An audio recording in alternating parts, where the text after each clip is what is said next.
al Lenin Rodríguez. Él es psicólogo clínico graduado de la Universidad Católica del Ecuador. Él también realizó una maestría en la Universidad de las Américas, obteniendo su título en neurociencias. Les doy la bienvenida recordándoles a cada uno de ustedes que después de la ponencia de cada participante, ustedes pueden realizar sus preguntas. Estimada Eli, te agradezco nuevamente por siempre estar pendiente de la asociación y por ayudarnos en un tema muy grande que es la salud mental. Bienvenida Eli, continúa, por favor. ¿Cómo están? Buenas noches con todos. Bueno, en esta ocasión les vamos a hablar sobre salud mental, considerando el contexto de la pandemia, ¿no? Desde mi experiencia, lo que he visto en la mayoría de pacientes es un gran dolor emocional por pérdidas humanas, principalmente seguidas de pérdidas económicas, cambios en todo el contexto de su vida, ¿no? Y hay que considerar que nosotros somos seres humanos que necesitamos tener un vínculo con nuestros pares, ¿no? Somos seres sociales y de cierta manera el vínculo con las demás personas nos protege, ¿no? Va a proteger nuestro cerebro, es decir, vamos a estar de mejor manera conectados y por ende el aislamiento sí ha interferido en esta parte, ¿no? Hay que considerar también que el optimismo es un factor protector cerebral, al igual que la actividad física. La actividad física genera nuevas conexiones cerebrales, mejora el estado de ánimo, aumenta los niveles de serotonina, va y considero importante, por ejemplo, reforzar un pensamiento creativo, aprender nuevas cosas para mejorar, ¿ya? Les quiero comentar algo. Yo lo que les voy a hablar es a breves rasgos, un preámbulo y bueno, luego en lo posterior va a ser hincapié el psicólogo Lenin Rodríguez. Lo que les estoy hablando, ¿no? En un estudio, por ejemplo, que se hizo en dos grupos de personas que en relación a la actividad física y al otro grupo que era sedentarios, pues les enviaron a hacer caminatas regulares, ¿no? Y lo que se encontró después, porque les hicieron unas tomografías, es que hubo un cambio a nivel del hipocampo. El hipocampo se encuentra en una parte de nuestro cerebro. Entonces, el hipocampo incluso aumentó de tamaño en las personas que tenían cierta actividad física y lo que hizo es mejorar la memoria y mejorar el estado anímico. Entonces es como que tiene cierto sustento también la actividad física, ¿no? Hay que considerar también un dato importante que a partir de los 65 años va a disminuir un 1% de el hipocampo a nivel cerebral, un 1% anual en las personas que no realizamos cierta actividad física y eso es importante considerar y tomar en cuenta, ¿no? Este desgaste. Bueno, aparte de esto, podemos hablar que en este contexto de la pandemia lo que hemos visto principalmente o lo que todos hemos experimentado es el miedo, ¿no? El miedo a lo desconocido, el miedo a enfermar, el miedo a contagiar a nuestros seres humanos, el miedo a la muerte, ¿no? Y en el transcurso de esta pandemia, porque ya son 2 años, hemos experimentado también las pérdidas humanas. Nuestros familiares posiblemente tuvieron que emigrar, viajar, ¿no? Y ha sido un poco difícil adaptarnos a esta situación, pero hay que considerar que el ser humano tiene la capacidad de adaptarse, uno, y tiene la capacidad de ser flexible ante ciertos cambios. Y es menos doloroso adaptarse que resistirse a ciertos cambios, ¿no? posiblemente es fácil para mí decir todo esto, es fácil, pero en realidad para la persona es compleja llegar a todo esto y en muchas ocasiones, o podría decir en la mayoría, sí requiere la guía de un psicoterapeuta, ya sobre todo en los casos más drásticos, se podría decir, ¿no? Hay ocasiones en las cuales hay casos leves, se podría decir leves, trastornos adaptativos, que sí requiere la guía, pero posiblemente esta guía no sea un tiempo muy prolongado, depende de la persona, ¿no? Pero en este contexto de la pandemia, sí, la gran mayoría, créanme, la gran mayoría requieren la ayuda y la guía del profesional. Con esto quisiera dar paso a Lenin. Buenas noches con todos. Es un placer compartir con ustedes. Gracias a los directivos, gracias Eli. A ver, parte de todo esto, sí, tomando como hincapié mucho de lo que indicó Eli, que la salud mental es una de las bases a nivel fisiológico para tener un buen rendimiento en todas las esferas, partiendo desde la social hasta la laboral. Si es que no tenemos salud mental, no tenemos nada, porque se puede evidenciar cómo la salud mental puede empezar a generar cierto desgaste a nivel físico, contracturas, cefaleas, que si bien en un inicio pueden ser cierta sintomatología leve y sin importancia, con el tiempo se vuelve un poco molesta, estorbosa e incluso crónica. Tomando como base también parte de los aportes que mencionó mi compañera, dentro del lugar donde nosotros trabajamos, impartimos un grupo de actividad física donde a su vez, si bien no tenemos los estudios a nivel de imagenología que nosotros podríamos requerir, en cuanto a un nivel evolutivo, conductual, psiquiátrico, psicológico, hemos podido ver cómo los pacientes que llegan, por ejemplo, con depresión mayor, con depresión grave, empiezan a tener una estabilidad emocional y cómo poco a poco los fármacos empiezan a disminuir, cómo los pacientes que están en un proceso psicótico empiezan a establecerse poco a poco y empiezan a regresar a la realidad, ¿no? Entonces, eh, parte de todo esto de la pandemia, como dijo Eli, bueno, tenemos que tener en claro una cosa, nosotros somos seres biopsicosociales. Las tres esferas son importantes en todos nuestros procesos, no podemos vivir sin ninguna de ellas. Y todo el estímulo que nosotros le sepamos dar a cada una de estas esferas es válido para nuestro propio desarrollo.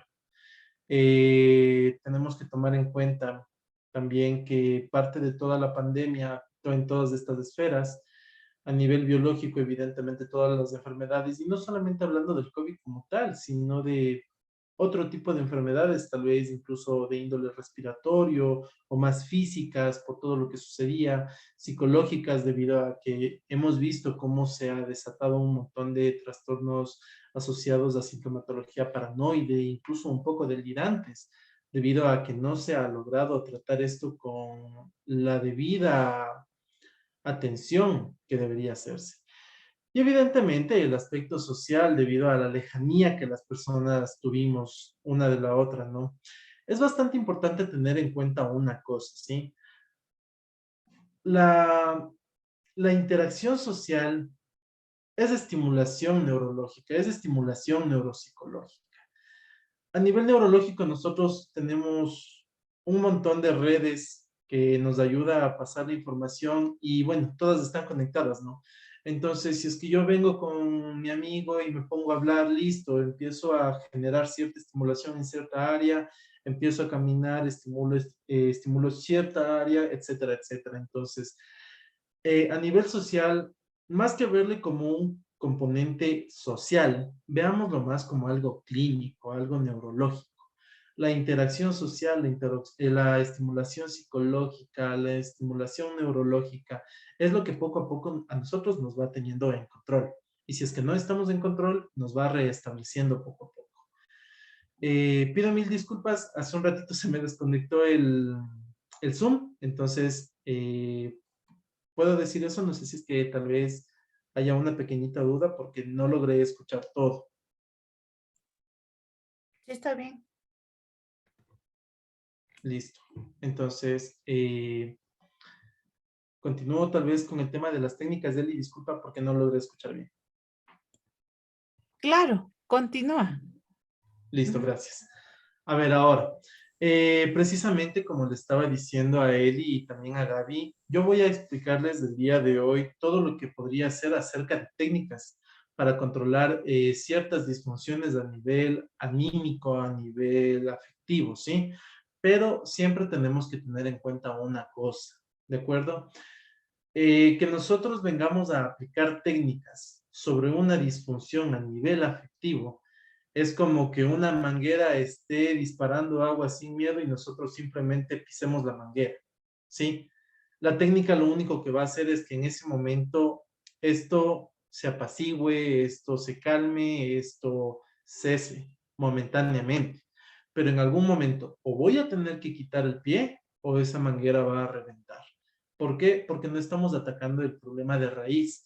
Tal como lo dijo Eli, nosotros tenemos que intentar hacer esto todo con acompañamiento de un terapeuta. Por ejemplo, nosotros hemos visto, digamos, o escuchado que a nivel de ansiedad, las técnicas son bastante importantes y les puedo decir que sí. Por ejemplo, existen técnicas como, bueno, cabe recalcar que si es que en cualquier momento alguien tiene alguna pregunta o algo, sin duda, por favor, prenda su micrófono, me pregunta cualquier cosa, ahí respondemos y listo, continuamos, ¿ya? Al final, Lenin, vamos a... Al final, Ujú. listo, ya. Entonces, por ejemplo, en el tema de la ansiedad, ¿sí? Uno de los ejercicios que son bastante populares cuando estamos hablando de una ansiedad bastante crónica es el hecho de primero cerrar los ojos, respirar un rato, estar tranquilos y listo. Abro los ojos y me pongo a buscar algo en la habitación, digamos, en la habitación que yo estoy aquí ahorita. Sí, y empiezo a contar. ¿Cuántas puertas tiene este lugar? Uno, dos, tres, cuatro, cinco, listo. ¿Cuántos esferos tiene este lugar? Uno, dos, tres. ¿Cuántos vértices tiene el cuarto? Listo, ocho. ¿Qué estamos haciendo ahí? Estamos empezando a desviar un poco la atención, ¿sí? Si nosotros estamos en un proceso o en una sintomatología ansiosa reactiva, el cerebro está así, trabajando constantemente, buscando la manera de continuar con esta sintomatología, porque la sintomatología se adhiere, ¿sí? Entonces, empiezo a buscar algo que me distraiga y listo. ¿El ejercicio cuál es? Empiezo a generarle ciertos retos al cerebro, ¿sí? Empiezo a buscar incluso cosas que tal vez sean demasiado mínimas. Es decir, estoy en un cuarto con baldosas, listo. ¿Cuántos vértices tiene cada una de las baldosas? Y en total tal vez cuento 150 o 152, 158 para ser más específicos. Al final de esto, tarde o temprano, la atención se desvió de tal manera que me olvidé. O bueno, si bien no lo olvidé, tal vez lo estoy trabajando de mejor manera. Esto es desviación de atención, ¿de acuerdo? Ahora, hay procesos también que, bueno, yo les voy a hablar desde un punto que está comprobado, ¿no? También tenemos los que son la relajación progresiva de Jacobs, ¿sí? ¿Cuál es este ejercicio? ¿Cuál es esta técnica? ¿Sí? Es más o menos de un índole muscular, donde estando yo en un proceso ansioso, empiezo, digamos, desde las extremidades más distales, como por ejemplo los dedos, ¿sí? Entonces, sin hacerme daño, sin herirme, sin clavarme las uñas, aprieto el puño. Aprieto el puño lo que más puedo. Y le hago fuerza y le hago fuerza sin lastimarme, ¿de acuerdo? Sino solamente haciéndole fuerza, haciéndole fuerza, haciéndole fuerza, haciéndole fuerza, incluso tal vez hasta el punto en el cual empiece a generar un poquito de molestia y ahí se suelta. ¿Cuál es el postulado de la relajación progresiva de Jacobson? ¿Sí? Cuando nosotros tenemos tensionado el músculo, como estamos tensionados nosotros, empezamos a buscar la manera de encontrar una relajación. Entonces, estamos en esta situación de molestia, de angustia, de ansiedad. ¿Y cómo logro lidiar yo con esto? Soltándole. Entonces, yo les invito tal vez a que, a manera de ejercicio en este momento, incluso para que me entiendan un poquito, empecemos solamente con la mano, ¿sí? Que es solamente el hecho de apretarle durísimo, bastante duro, bastante duro, bastante duro, no hasta el punto de que duele, no hasta el punto de que haga daño, sino hasta el punto de que moleste, ¿sí? Incluso donde se pueda ver que está tan contraída que los músculos se noten. Y luego solamente soltamos y vamos a sentir cómo la mano se empieza a relajar. Evidentemente empezamos por las extremidades más distales. Posteriormente podemos bajar incluso a otros músculos, como por ejemplo el bíceps. Solamente le voy a apretar así, hasta que moleste, moleste, moleste, moleste, moleste y soltamos. Luego el pectoral, bueno, la presión es así y empezamos a apretar, apretar, apretar, apretar y soltamos. Luego los dos, luego el otro, vamos con las piernas, vamos con el abdomen. Podemos incluso hacerlo a nivel de gesticulación, como una mueca, que evidentemente es una contracción muscular, ¿no? Entonces, ¿cuál es el postulado? Continúo, ¿sí? Conforme tú vayas avanzando con el cuerpo, primero se va desviando la atención. En segunda instancia, el cuerpo se ve reflejado al estado anímico, al estado tensional que la persona está viviendo en ese momento. Entonces, yo me siento ansioso, yo me siento estresado, empiezo a apretar la mano sin hacerme daño y empiezo con todo el cuerpo. Poco a poco, esta tensión psicológica, mental, se va a ir. ¿Por qué? Porque el cuerpo se ve reflejado en la mente y viceversa. La mente va viendo cómo el cuerpo está soltando la tensión, entonces la mente también va a ir soltando esta tensión. Ahora, cabe recalcar, así como les dije con esta analogía de la manguera, ¿sí? El proceso ansioso va a terminar. El proceso ansioso, el proceso reactivo va a terminar, pero el estímulo va a seguir ahí. Este estado de angustia va a seguir ahí, ¿sí? Solamente continúo, ¿de acuerdo? Dentro de todo, y bueno, posterior a esto les voy a ir complementando ciertas cositas, ¿sí? Posterior a esto, ¿sí? Otro de los ejercicios bastante populares que existen es el respira, respira, pero esto no se trata únicamente de respirar, ¿sí? Dentro de la actividad física que nosotros hemos desarrollado en la clínica, ¿sí? Hemos visto cómo, bueno, hemos logrado destacar dos tipos de actividades físicas, ¿sí? La aeróbica y la anaeróbica, ¿sí? La aeróbica que se torna un poco más de, como digamos, cardio, donde la persona está y versus la que es la anaeróbica, que es la más de peso, donde uno puede trabajar normalmente, ¿sí? Ahora nos vamos a quedar únicamente con la aeróbica. ¿Por qué? La actividad física aeróbica es la que permite y fomenta la vasodilatación a nivel neurológico. Y nosotros nos vamos a centrar netamente en lo que es el neocórtex, ¿sí? ¿Por qué? Porque el neocórtex es lo que a nosotros nos vuelve humanos. Es el que tiene las funciones psicológicas superiores, como el razonamiento, como la toma de decisiones, el juicio, etcétera, etcétera. Cuando alguien, un terapeuta, te encuentra mal, te siente mal, te ve como un proceso ansioso y te dice, a ver, respira, respira, no se refiere a una respiración como la que nosotros tenemos siempre, que es como, al contrario, estamos refiriéndonos a una respiración que se llama diafragmática, ¿sí? La respiración diafragmática es en la que intentas expandir toda la capacidad de tus pulmones para absorber todo el aire que puedas y por ende tu cuerpo va a absorber todo el oxígeno que le sea posible. Entonces, como les digo, no estamos hablando de esto. Estamos hablando de cómo vemos que una respiración es diafragmática. Esta parte de aquí se hunde y esto se expande. Los hombros crecen e incluso el cuello se disminuye. ¿Por qué? Porque la capacidad pulmonar está absorbiendo todo el espacio. Entonces, ¿qué es lo que sucede? nosotros lo hacemos una ocasión, no va a surtir efecto, pero si lo hacemos unas 10, 12, 15 ocasiones seguidas, incluso vamos a llegar a marearnos. No está mal. ¿Qué es lo que sucede? El cerebro se está oxigenando de forma adecuada. Está empezando a aprovechar todo el oxígeno que es posible. Y evidentemente, para los procesos, para las funciones cognitivas superiores, nosotros necesitamos todo el oxígeno que sea posible. ¿Por qué?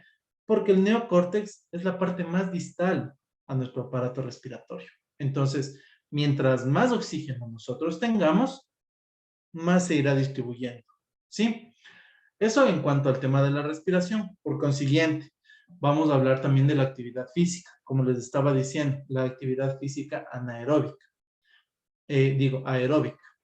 Más allá de hablar de salud, de peso, de calorías, etcétera, etcétera, aquí en salud mental vamos a centrarnos en lo que es como tal la fomentación de la vasodilatación a nivel neurológico. ¿Por qué? La vasodilatación a nivel neurológico en el neocórtex permite que las funciones cognitivas superiores sean más finas. Es decir, como les comento, ¿sí? Hemos visto pacientes que al cabo de ciertos procesos ansiosos, con ideas implantadas muy estructuradas que generan sintomatologías problemáticas incluso para el psicólogo, para el psiquiatra, posterior a la oxigenación adecuada, ellos mismos empiezan a generar un juicio adecuado, empiezan a generar un razonamiento adecuado, evidentemente con el acompañamiento del profesional, ¿no? Pero más allá de todo esto, es el hecho de que esa función empiece a trabajar adecuadamente. Si es que esa función trabaja, digamos, vamos a quedarnos ahorita con el razonamiento y el juicio, ¿sí? Que es el aplacador normalmente de cualquier estado paranoide, cualquier estado ansioso, e incluso de cualquier estado depresivo, ¿sí? Si es que nosotros fomentamos la activación de razonamiento y juicio, cualquier persona, digamos, ahorita solamente vamos a hablar de la función. Viene el profesional, implanta ciertas ideas, desecha ciertas ideas y la persona va a captarlo. ¿Por qué? Porque el área, la función, está a su límite, está trabajando adecuadamente. Versus una persona que en un estado o en una situación tal vez sedentaria, empiece simplemente a no tener mucho razonamiento, ¿sí? Ahora, por ejemplo, también, ¿qué nos puede ayudar en este caso de las funciones ejecutivas superiores? La estimulación neurológica, ¿sí? Pero más allá de todo eso, como les digo, nos quedamos con el tema de juicio y razonamiento, ¿sí? Ahora, también dentro de todo esto, y es la última técnica que yo les voy a exponer, dentro de las que se conocen como tal, como técnicas o herramientas, ¿sí? Actualmente está en boga lo que se llama el mindfulness, ¿sí? Que es un tipo de meditación donde no solamente te dejas llevar, sino que, bueno, te relajas, intentas relajarte lo que más puedes, estás en una meditación, en una posición de meditación, de relajamiento, y empiezas a pensar en cuál es la situación que te está empezando a molestar, cuál es la situación estresora. Entonces, poco a poco buscas la manera de irla solventando por tu propia cuenta. Esto es más autónomo, ¿sí? Ahora, ¿qué es lo que sucede? Si es que yo les digo en este momento que vamos a hacer mindfulness por nuestra propia cuenta, tal vez no lo logremos. ¿Por qué? Porque previo a nosotros indicar tal vez una, dos, tres sesiones de mindfulness o incluso que de forma autónoma se realice este mindfulness, nosotros lo que primero necesitamos es de lograr identificar ciertos sesgos a nivel cognitivo. ¿Qué son los sesgos? Las ideas implantadas que están generando sintomatología en la persona. Entonces, tenemos que trabajar sobre esas ideas, tenemos que buscar cómo implantarlas, tenemos que buscar cómo desechar otras cosas y a partir de ese momento podemos aplicar qué es mindfulness, ¿sí? Entonces vengo a ver qué me dijo el psicólogo, qué me dijo el terapeuta, qué me dijo el psiquiatra, listo. ¿Cómo resuelvo esto? Entonces, por cadena de ejemplos, nosotros vamos a empezar a encontrar las soluciones que en algún momento el tratante nos ayudó, ahora nosotros podemos plasmarlas de nuestra forma autónoma. De acuerdo. Eso como última instancia de lo que son las herramientas. ¿Por qué fue tan breve? Bueno, ¿por qué fue tan breve o tal vez un poco poco detallado, ¿sí? Porque como les comento, nosotros aquí estamos hablando de herramientas que en este momento van a pisar la manguera, pero esa manguera en algún momento, eh, esa manguera en algún momento va a estallar, ¿sí? Entonces, ¿qué es lo que sucede? Eh, Perdón un ratito. Ya. A ver, Entonces, ya, dime, Eli. culmina. Quisiera hablarles un poco sobre algunos casos que hemos visto sobre duelo, ¿no? También hemos visto bastante sobre violencia de género Mm, también. Ajá. Y ya, luego puedes aportar también en ese sentido. ya, listo. A ver, entonces, como les comentaba y solamente para terminar, ¿sí? Todas las herramientas que aquí se fomentan van apuntando a que la persona genere algo de autonomía en tanto a un trabajo fomentando el juicio y el razonamiento, que se vuelva una persona un poco más adaptativa, una persona que logre superar estas cosas en un inicio con un acompañamiento de los profesionales y posteriormente de forma autónoma, ¿no? Entonces, como yo le comentaba el día de hoy a él e incluso a Gaby, ¿sí? ¿Qué es lo que vamos, bueno, qué es lo que se propone aquí como tal, ¿no? La herramienta, el objetivo de la herramienta posterior al acompañamiento es el lograr discriminar de forma adecuada cuál es la información que está generando, bueno, la información, la idea implantada, la idea que genera algo de sintomatología. Después de identificarla, tal vez ver si es que en serio es tan grave como yo lo estoy pintando o como parece. ¿Hay solución? ¿No hay solución? Tal vez el miedo me está cegando a ver muchas posibilidades o tal vez no estoy viendo cosas que posiblemente sean claras, ¿sí? Todas estas herramientas, como les comento, apuntan a esto, ¿sí? A una autonomía, pero evidentemente después de un posible acompañamiento, ¿sí? Ahora te doy paso, Eli, ¿sí? A ver, continuando con la exposición. Bueno, dentro de nuestra experiencia hemos visto muchos casos de pérdidas, ¿no? Y el duelo, pues, es inminente en este caso. Quisiera comentarles los tipos de duelo que se presentan, ¿no? Ante una pérdida. Es el duelo normal y el duelo patológico. En el duelo normal hay una serie de fases, ¿no? Hay la etapa de la negación también, eh, la etapa de la aceptación, pero todo requiere un tiempo, ¿no? En algunos escritos, pues se dice que el duelo normal es 1 año, en otros máximo 2 años. ¿Sí me escuchan? Lenin, ¿sí me escuchan? Sí, sí, Sí, Eli, sí sí te se escucha, estamos Eli. escuchando. Ya, listo. Pero dentro de este tiempo también se puede presentar el duelo patológico. ¿Y cuál es el duelo patológico? Es cuando la tristeza realmente ya altera toda su funcionalidad de la persona, ¿ya? La persona no se puede recuperar o no puede ir a realizar sus actividades normales, entre comillas, ¿no? Es cuando ya empiezan síntomas depresivos complejos, lo que nosotros denominamos también la anedonia, que es cuando la persona pierde la capacidad de sentir placer por realizar las cosas, por salir a hacer alguna compra, por levantarse, por tender su cama, por hacer cosas básicas, ¿no? Pierde. Aparte de esto, puede presentarse también una alteración en el sueño, puede haber un insomnio de conciliación que se les dificulta muchísimo poder llegar a conciliar el sueño o un insomnio de mantenimiento, ¿no? Concilian el sueño, pero se despiertan a cada rato y ya no pueden lograr conciliar bien el sueño.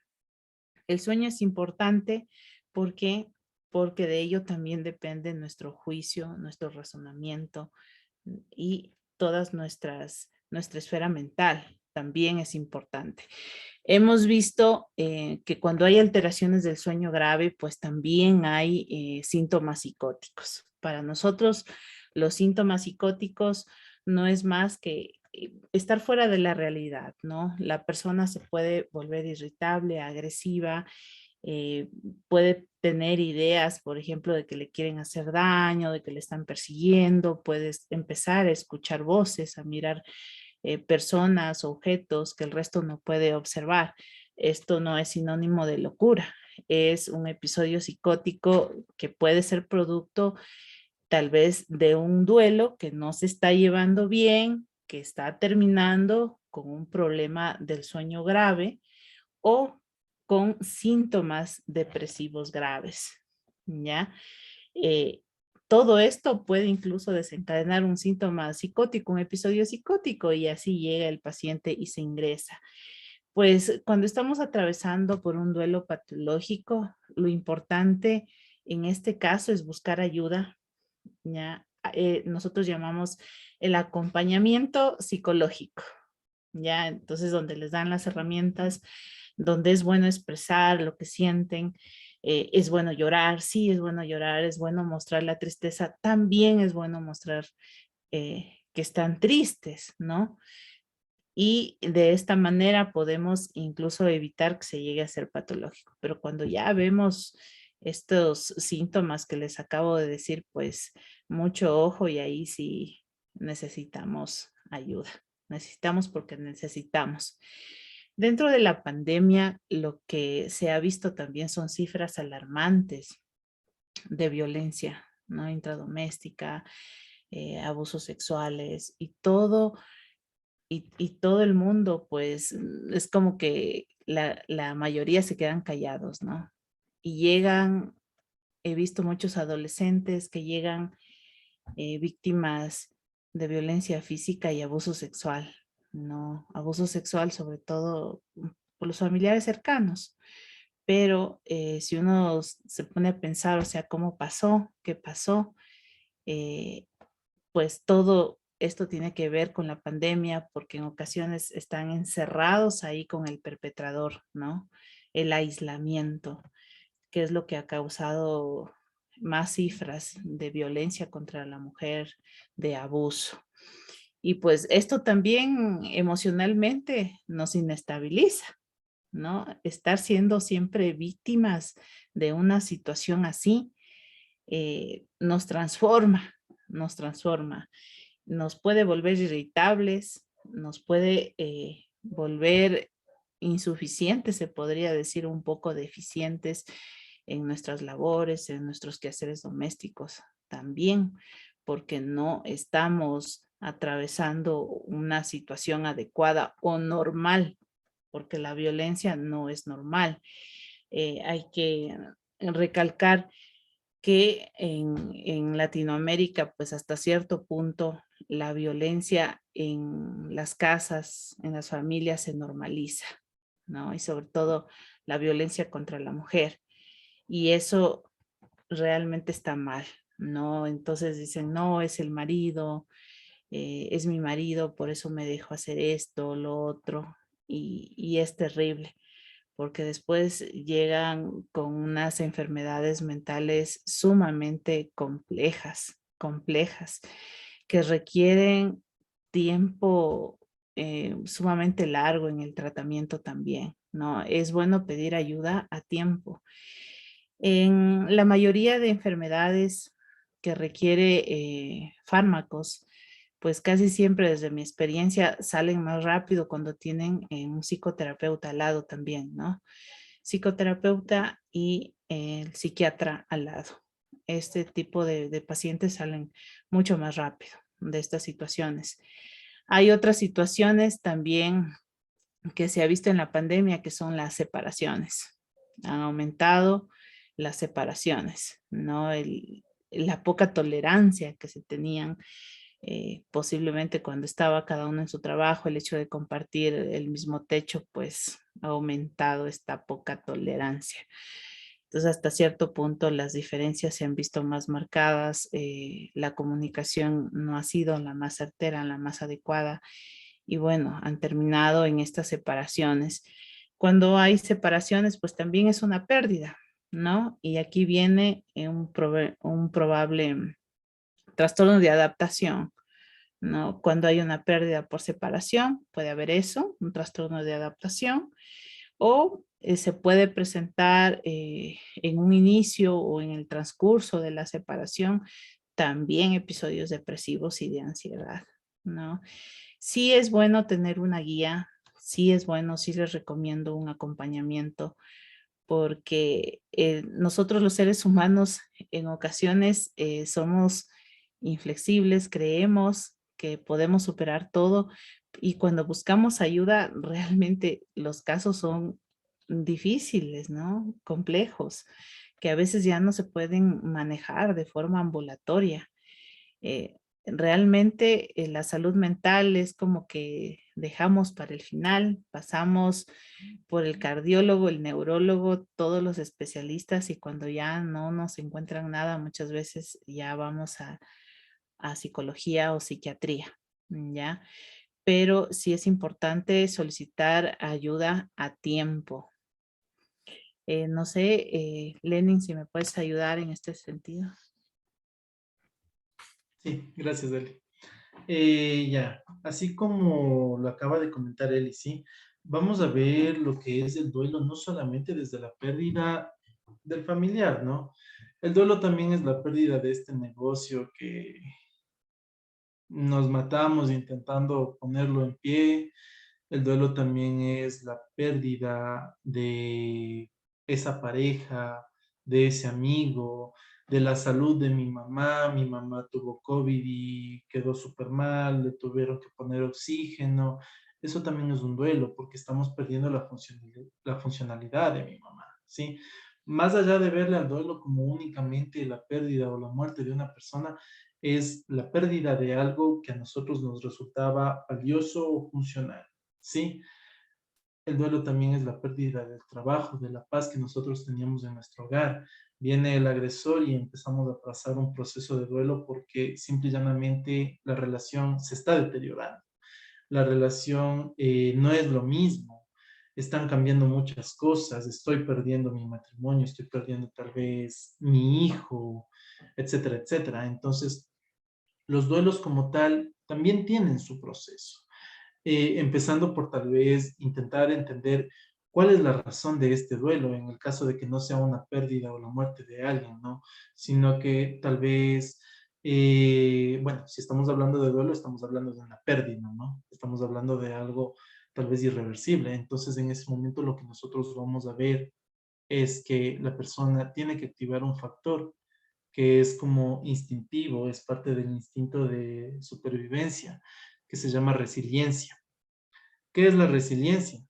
Es la capacidad de la persona que es adaptativa, la persona adaptativa, de frente al estímulo aversor, frente a la situación que es compleja de tramitar, frente a esa situación que simplemente nos negamos a aceptar, primeramente, aceptarla y posteriormente levantarse y buscar la manera de, si bien no logramos tramitarla o resolverla, ¿cómo podemos vivir con ello? ¿O cómo podemos salir adelante? En el caso, en el caso de una pérdida de un ser querido, ¿no? Porque no nos vamos a volver adaptativos a la violencia, ¿de acuerdo? Eso tenemos que tener bastante en claro.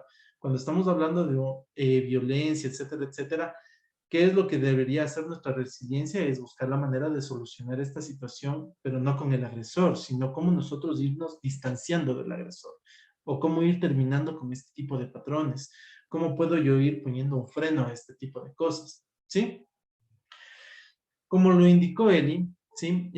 Al menos donde nosotros trabajamos hemos visto cómo muchas personas, así como ella lo indicó, dejaron la salud mental para el último. Y son personas que literalmente iban llegando, se sentían, o sea, sentían todo tipo de problemas. Taquicardias, no podían respirar bien, les dolía la cabeza demasiado y pasaron por todo tipo de especialistas. Los especialistas les dijeron que no existe nada, entonces vamos donde un psicólogo, vamos donde un psiquiatra. Vimos que se volvió un síntoma conversivo, vimos que ya la mente empezó a actuar en el cuerpo. Entonces es la hora donde quieren empezar a trabajar y bueno, no es tarde, ¿no? Cabe recalcar eso, no es tarde. pero sí va a tomar un poco más de tiempo. Por ejemplo, si es que tal vez empezamos a sentir un poquito nuestra espalda, ¿sí? Y por ahí, que es la espalda, ¿no? Sobre todo. Y por ahí sentimos un nudito en la fibra muscular, le sentimos una bolita, estamos contracturados. Y son las primeras instancias de la somatización. Nuestra mente, o sea, no tuve un golpe para causar ese nudito, no es que yo haya hecho una mala fuerza para causar ese nudito, es que el cortisol que genera mi estrés, mi estado anímico, el cortisol que genera, empieza a comer el calcio y ya no hay ese calcio que va a liberar esa fibrita. Entonces, como no hay ese calcio, empieza a hacerse un nudito, empieza a hacerse otro nudito, empieza a hacerse otro nudito y luego terminamos con una espalda así. Y que nos toca ir donde el fisioterapeuta que nos dé liberando los nudos. Pero eso se puede prevenir. Ya, el cortisol empieza a segregarse porque por un estado ansioso, por un estado anímico inadecuado. Y bueno, ¿cómo la psicología y la psiquiatría va a ayudarme a que el cortisol no se segregue así? Ok, vamos a buscar cuál es la idea implantada que ustedes, o bueno, que todos nosotros, porque nosotros también necesitamos un acompañamiento, ¿no? ¿Cuál es esa idea implantada que causa malestar? Entonces, como esa idea implantada me causa malestar, listo, el psicólogo y el psiquiatra me ayudan a resolver este tipo de temas y después, cuando me enfrente a esto, pues bueno, ya no va a causar el mismo dolor, el mismo patrón de somatizaciones. Apuesto a que tal vez muchos, me incluyo, cuando sentimos un tipo de problema, algo que no podemos gestionar, nos empieza a doler la espalda. Y nos movemos, a veces no podemos dormir, entonces se nos vino para abajo. ¿Por qué? Porque no estamos gestionando adecuadamente todo esto y se empieza a reflejar en nuestro cuerpo. Entonces, ¿qué es bastante importante? No esperar a que nuestra mente empiece a actuar sobre nuestro cuerpo. Gastritis, eh, se me fue, contracturas musculares, algo de debilidades musculares, consecuencias neurológicas, disminución del neocortes, etcétera, etcétera. Son consecuencias físicas u orgánicas de lo que en algún momento es el no prestarle atención a la salud mental, ¿sí? Entonces, como base de todo esto también es el hecho, como les digo, como dijo la doctora Soto, es el hecho de simplemente tener en cuenta que sí, todos los días nosotros tenemos una pérdida, o bueno, una situación difícil que nosotros podemos tramitar, ¿sí?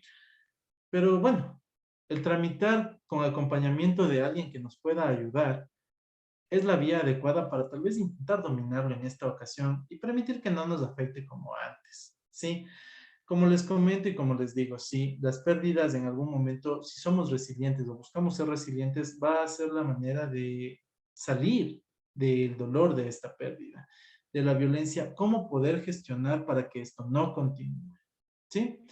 Listo, Eli. Ok, no sé si tienen alguna pregunta o quieran que hablemos de algún caso en especial. Eli, si hay una pregunta, ya te la hago. De Gabriela Suárez.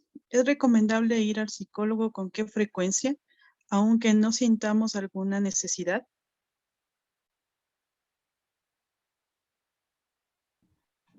A ver, bueno, tenemos que recordar, a ver, la psicología como tal es un mundo muy, muy, muy amplio, de muchas cosas y muchos estudios, ¿sí?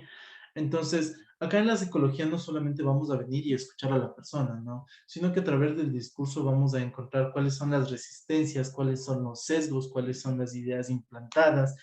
Eh, bueno, se me fue un montón de terminología ahorita, sí, pero es un montón de cosas que nosotros tenemos que ir identificando solo a través del discurso y del lenguaje corporal de la persona. Entonces, eh, bueno, primero tendríamos que intentar ponderar si es que necesitamos o no necesitamos, porque tal vez incluso la mínima cosa hace que se vuelva necesario. Porque más allá, por ejemplo, aquí vamos a intentar eliminar el estigma, ¿sí? de el psicólogo es para los locos. ¿Por qué? Porque no es para los locos. Dentro de la institución que nosotros trabajamos vemos personas tan funcionales como ustedes, como yo, como cualquier persona que simple y llanamente cayó ahí porque tuvo un desbalance a nivel emocional, no supo tramitar algo. Hubieron mejores opciones, pero precisamente en ese caso, en esa ocasión, en ese momento, se presentó una situación que no pudo tramitarla y listo. Entonces, inicialmente, tendríamos que preguntarnos si es que en verdad es necesario o no es necesario, ¿sí? De ahí posterior a eso, ¿qué es lo que se recomienda normalmente? Es una sesión por semana, ¿sí? Posterior a eso, de una sesión por semana, vamos a ir trabajando, digamos, por medio de evaluaciones, ¿sí? Máximo es recomendable en casos bastante críticos, 2 a 3 sesiones. Alguien que les quiera decir 5 sesiones a la semana, hay algo mal ahí. Y si es que no hay evolución, peor. Entonces, estamos hablando tal vez de unas 2 sesiones en casos bastante críticos, de lo contrario, una sesión. Ahora, en salud mental, no hay un tiempo estimado de tratamiento. ¿Por qué? Porque el día de hoy me siento bien, el día de hoy estoy tranquilo, a lo largo de la semana me acordé de esa persona o de esa situación que me hizo sentir mal y el proceso no es que se venga para abajo, ¿no? No es que yo me haya sentido mal y se acabó todo. Al contrario, sigue siendo una evolución, porque ahora acabas de soltar una represión que es parte de las resistencias, bueno, que es parte de los mecanismos de defensa psicológicos. Acabas de soltar una represión en la cual puedes empezar a trabajar, ¿sí? Entonces, en primera instancia, no hay un tiempo definido para ir al psicólogo, no hay un tiempo máximo de sesiones, pero es muy recomendable que sea 1 o 2 veces máximo por semana. Gracias, Lenny. Tengo otras preguntas de Mariela Martínez para los dos. ¿Qué técnicas son las mejores que ayudan a mejorar un ataque de ansiedad?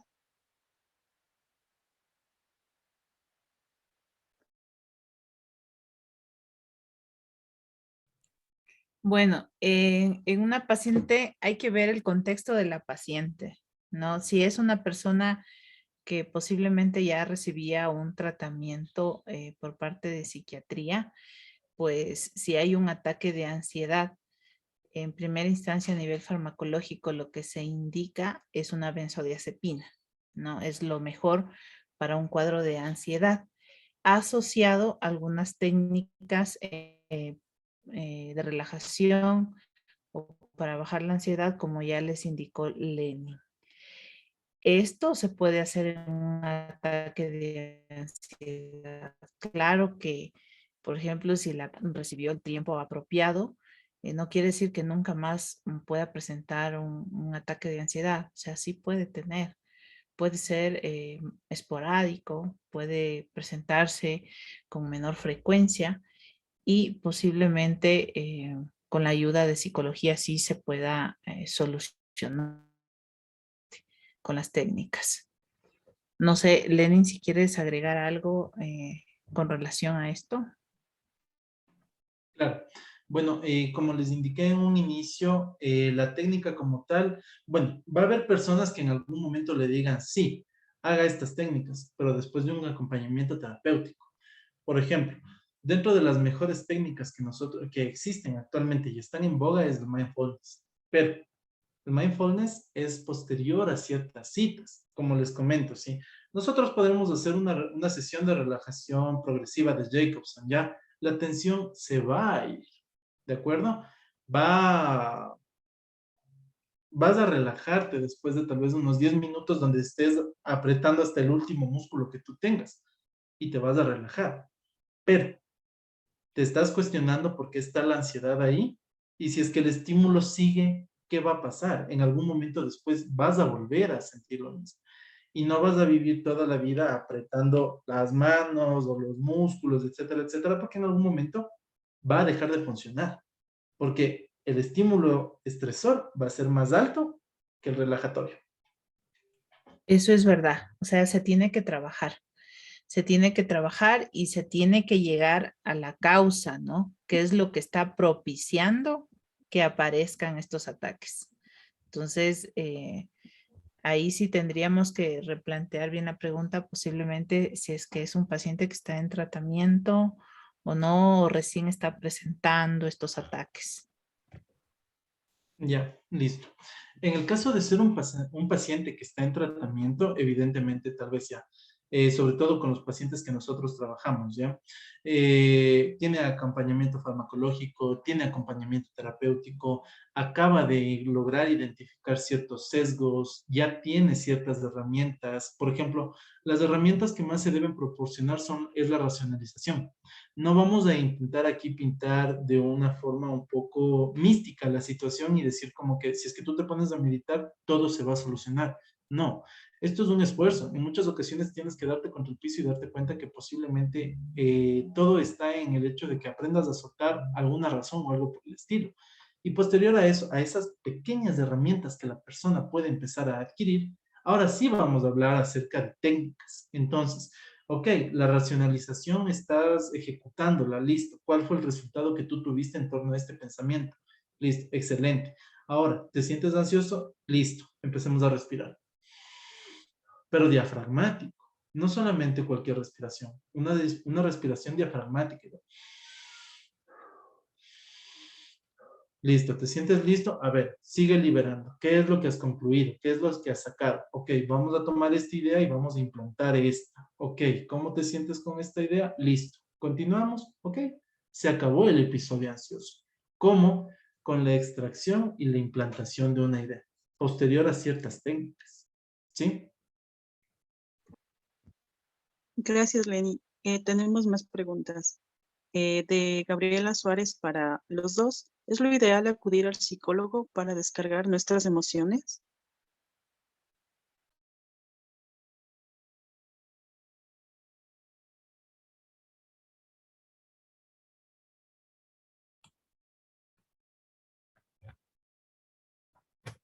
A ver, el tema de descargar emociones, ¿no?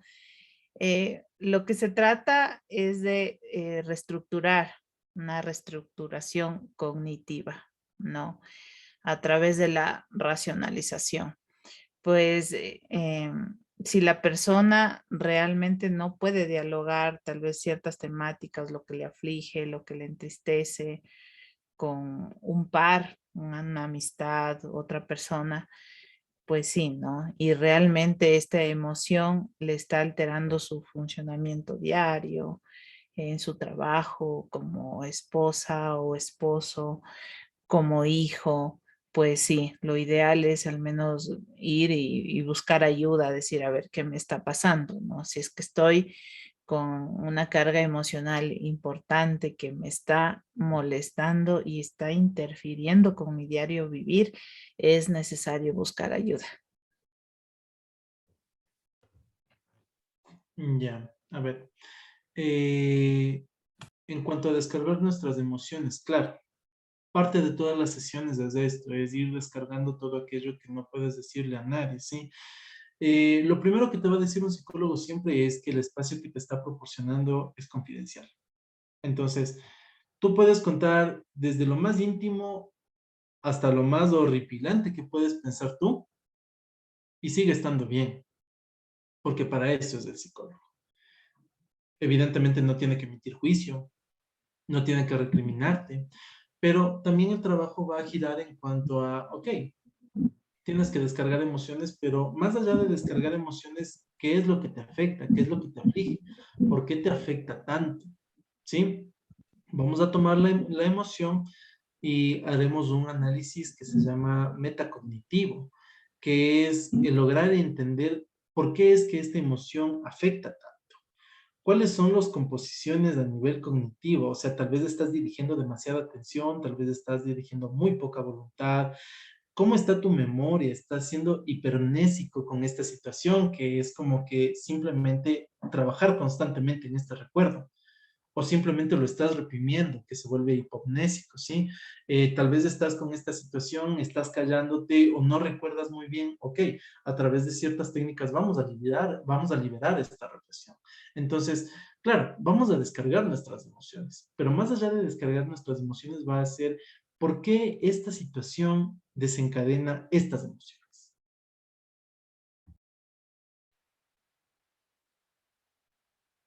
Ya, tengo otra pregunta de Rudlin Kango. He visto como personas que acuden al médico por trastornos del sueño y son medicadas inicialmente con psicotrópicos. ¿Qué opinan ustedes de eso? ¿Es lo correcto o se puede incluir técnicas de relajación? Bueno, con respecto al tema de alteración del sueño, nosotros como personal de salud y en salud mental, sobre todo, tenemos que ir a fondo, ¿no? Es muy raro que solo exista una alteración del sueño como tal. La alteración del sueño siempre está dada por algo más, algo más. Entonces, hay que buscar el por qué, hay que buscar el motivo. Puede ser originada por un cuadro de ansiedad, por un cuadro depresivo, por otros cuadros, un problema de adaptación por separación, un duelo, una pérdida, ¿no? Puede ser por muchas circunstancias, porque perdió el trabajo, porque está sin dinero, porque le tocó viajar a otro país, a otra ciudad. Entonces hay que llegar al fondo.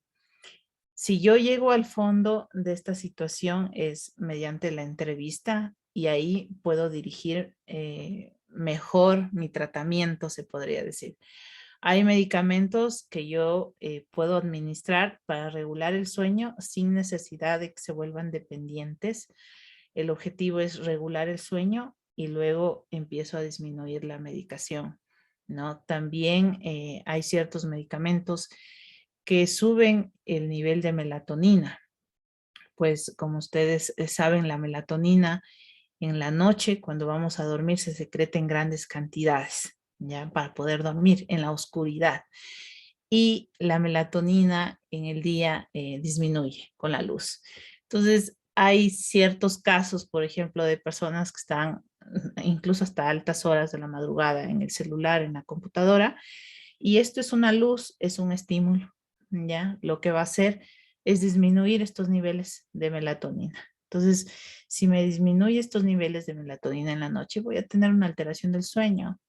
¿Por qué? Porque la persona no está también llevando una higiene del sueño adecuada, ¿ya? Entonces, se trata de psicoeducar al paciente en relación a la higiene del sueño. Se trata sí, de medicar en los casos que realmente ameritan, ¿ya? Con respecto a las técnicas de relajación, pues sí, también puede hacerlo incluso antes de acostarse. Lo que hace con las técnicas de relajación, pues aumenta la circulación sanguínea, aumenta también a nivel cerebral, mejora también la estimulación a nivel de la melatonina y sí puede descansar de mejor manera. Pero sí es complejo, de acuerdo al caso, que tal vez solo con técnicas de relajación logre conciliar el sueño, o también lo contrario, ¿no? Que solo con medicamentos logre conciliar el sueño. Les va muy bien cuando tienen una adecuada psicoeducación de acuerdo al caso, como les repito. Ujú. Y pues de entrada, en los casos graves, sí, medicación. Ya tenemos distintas familias que depende de cada caso y no todos los medicamentos pues les vuelven dependientes.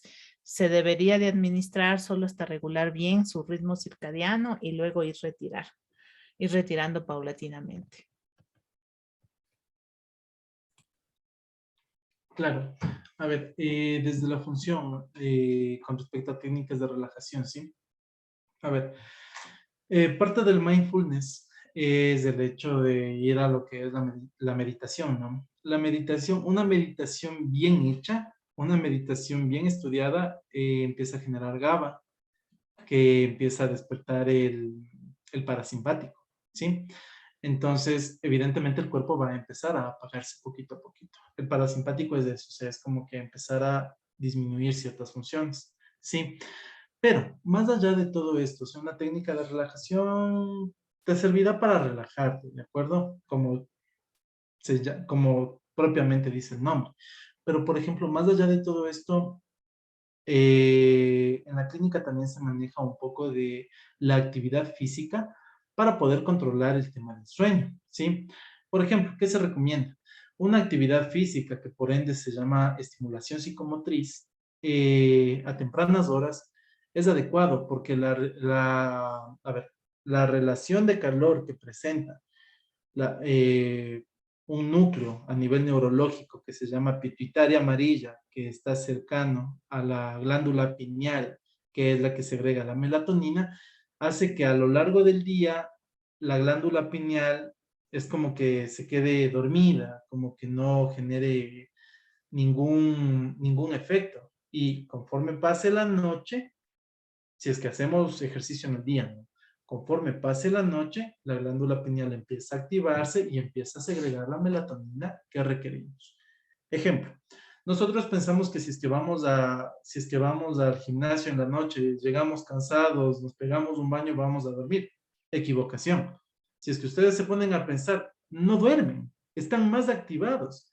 ¿Por qué? Porque la glándula pineal está apagada.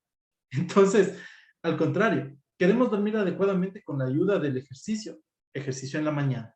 ¿Por qué? Porque la glándula pineal se va a empezar a enfriar en el lapso del día y va a segregar la melatonina que necesita.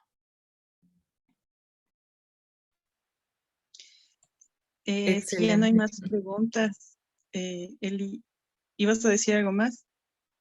No, no. Gracias a todos. A los que hacíamos ejercicio en la noche, ya sabemos Ajá. que no hay que hacer ejercicio en la No, noche. en la noche Ningún tipo de negado. ejercicio. Y por lo general tienen esta equivocación. Eh, Como siempre, les agradezco a todos ustedes por la participación, a ti, Eli, por siempre estar ayudándonos en todo lo que te pido. Gracias por esto, por esta charlita, por estos talleres y también a ti em, eh, por habernos prestado y presentado también a Lenny, que, que también estuvo muy bien con las técnicas de relajación. Como él ya dijo, o sea, tenemos que buscar ayuda si nos sentimos un poco mal. No es malo decir estoy mal, es adecuado acudir. Como todo el mundo sabemos, los que estamos aquí, la salud no solo se compone de la parte física, sino también de la parte mental. Y por eso hemos buscado a una, a una profesional en esto y también a Lenin, que también es otro profesional. No sé si Ali quieras dejar tu número para cualquier cosa. Igual Lenin, igual les encuentran en el Instituto de Neurociencias por hacerles un spot publicitario. Igual, ahí por favor pongan sus números o tú díctalos también. Claro, ya les acabo de escribir al chat. Mi número es 0995-792875. Tal vez tengan alguna duda, tal vez algún familiar necesite alguna instrucción, alguna psicoeducación de más o menos qué hacer, ¿no? Porque a veces no sabemos qué hacer ante determinadas circunstancias. Sí es bueno tener cierto conocimiento con respecto a salud mental. Lenin, ¿tú? Sí, de igual manera yo acabo de poner mi número. Yo normalmente atiendo en el norte. Cualquier cosa, cualquier consulta, está mi número ahí. Pueden escribirme en cualquier momento. Será un placer recibirlos, trabajar con ustedes y muchas gracias también por el espacio. Es muy importante recordar que esto no solamente es para ustedes, para el grupo de obstetras, ¿sí? Sino que a través de ustedes nos van a ayudar a ir popularizando un poquito más lo que es salud mental, ¿no? Que no es solamente venir y hablar y hablar y hablar, ¿no? Sino que vamos a trabajar en torno a cuáles son esas ideas y esos pensamientos que causan malestar, estudiarlos y trabajar sobre ellos. Sí, y más que todo, la mayoría de nosotros manejamos el código púrpura, que estamos conjuntamente con los psicólogos. Les mandan felicitaciones y les agradecen por tan buena ponencia. Muchísimas gracias a ti, Lenin, y a ti, Eli, por siempre colaborarme, como yo siempre digo.